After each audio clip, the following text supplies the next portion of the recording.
Caroline, Deputy Alan Kelly. Thank you, Chair, and thank you for inviting me to speak. Just for members of the committee, this obviously is a case I've been following for 8 years, along with Caroline and Catherine, working with them, and very welcome today, Caroline, and indeed Catherine, and indeed Aisling. The Dwyer family are a family that live in Ballinderry in Tipperary, an incredible family, very well thought of, and what has happened to them is it needs the support of this committee. They need your support. I have no questions for Caroline or Catherine because I've obviously been involved in this for so long. I just want to make a few comments, Chair, and then maybe make some suggestions to the committee in relation to this issue. What Caroline has put forward here today in her evidence, you can see from the way in which she put forward her evidence, obviously there is no closure for the Dwyer family, and we need to help this family to get some form of whatever percentage that can be, because dare I say, for Caroline and her family, it can never be full closure. They've lost their son. Michael Dwyer was executed, murdered by a foreign government. He was executed. I've seen the evidence. I've seen the videos. He was picked out and executed by a government. And this Parliament needs to support this family in getting as much of this out there, getting as much evidence out there, and getting as much closure and highlighting this as much as possible. Caroline has outlined the journey that they've been on in relation to the support here through the European Commission, through the United Nations, etc. But the simple facts of the matter are the Bolivian government will not allow this to come out, will not allow the evidence to come out. We're seeing that again as recently as last night. So they said they could meet the witnesses when they travelled. The witnesses all of a sudden disappeared. The ones that did were of no use because they were being programmed. Last night they got a letter to say that there was never an official complaint.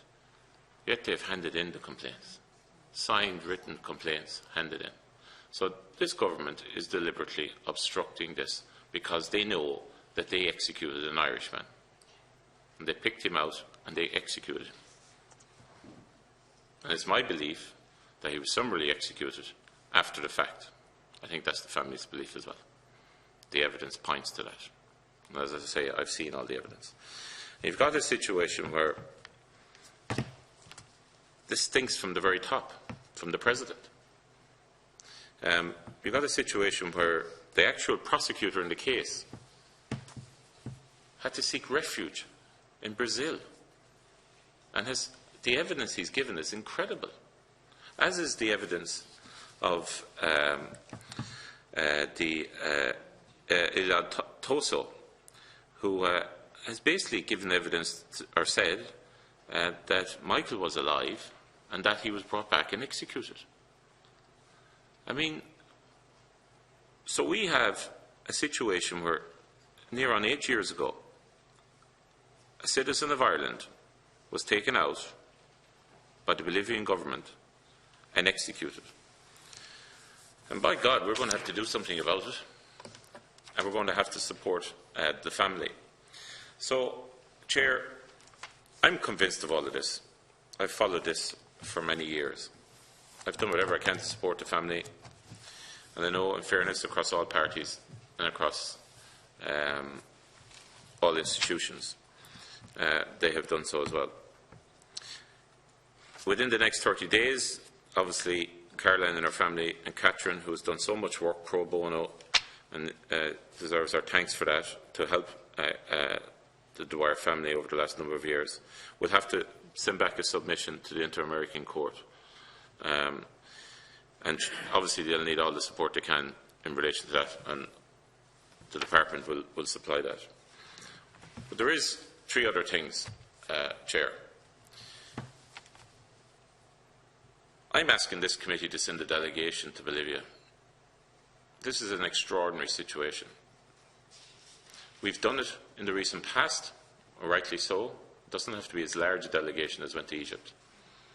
But we need to show to the Bolivian government the most blatant example of an Irish citizen being executed, that we're not going to tolerate it. And we're going to, at all costs, we're going to highlight it to a degree to embarrass them if they're not going to cooperate. That's the first thing. The second thing is, there's an issue here in relation to getting on the record evidence. And we need a platform to put out all the evidence that I'm aware of, which obviously the family are aware of, Catherine's aware of. We need a medium to do that. And any help or suggestions you'd have in relation to doing that, we need a forum to do that before time moves on even further. And lastly, which would be helpful, is a declaration from this committee in relation to this committee's view, and I accept, Chair, I'm not on this committee, but I would ask you, a declaration from this committee of a view in relation to what happened to Michael. Because there is one last thing I want to say, and that would be very helpful, because closure comes in many different ways.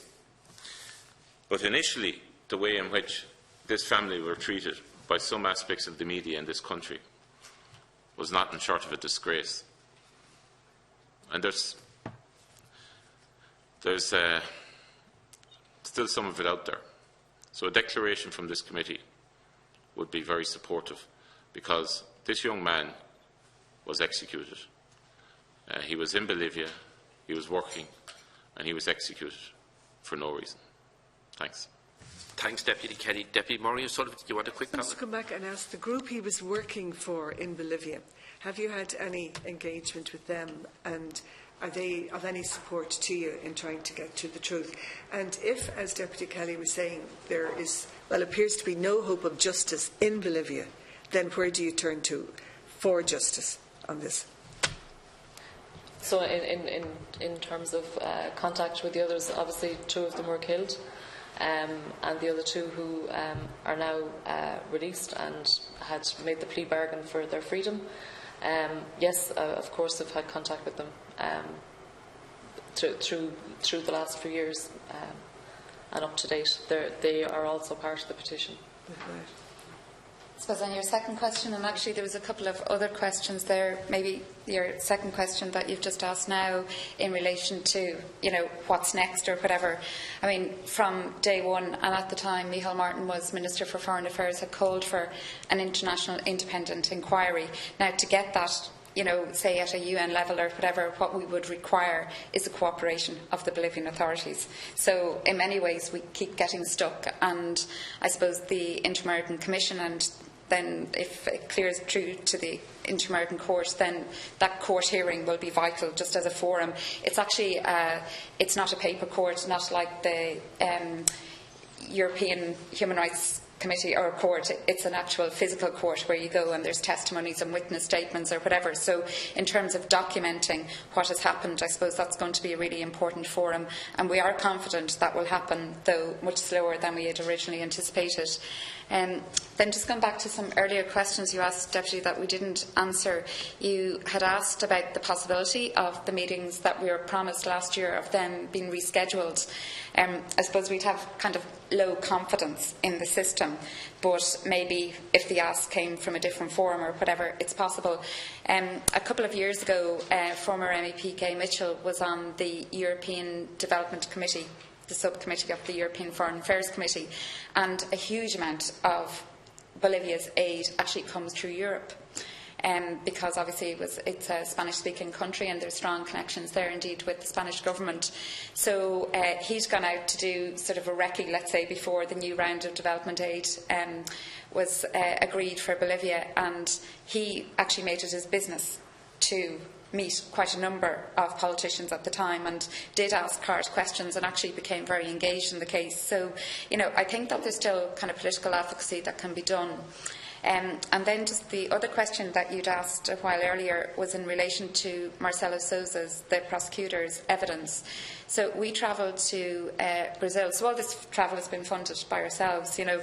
So we travelled for 2 days to Brazil, you know. It's like arriving in early hours of Saturday and we left then on the Monday. But we met him, we recorded all of his testimony. So we have that on record, on tape, and I'd also taken extensive notes of the meeting, and he also then shared with us the hard drives of his computer, so we downloaded all of those and brought them back, and that showed kind of evidence that he was saying had been tampered with, evidence that had been, I suppose, you know, created post the event and placed.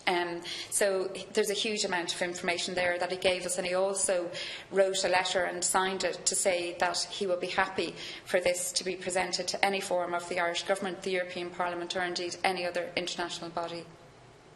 So we have that available. Thank you very much, Catherine. Caroline or Catherine, is there anything you wish to add before we... Do you want to comment on Alex's piece on interjection?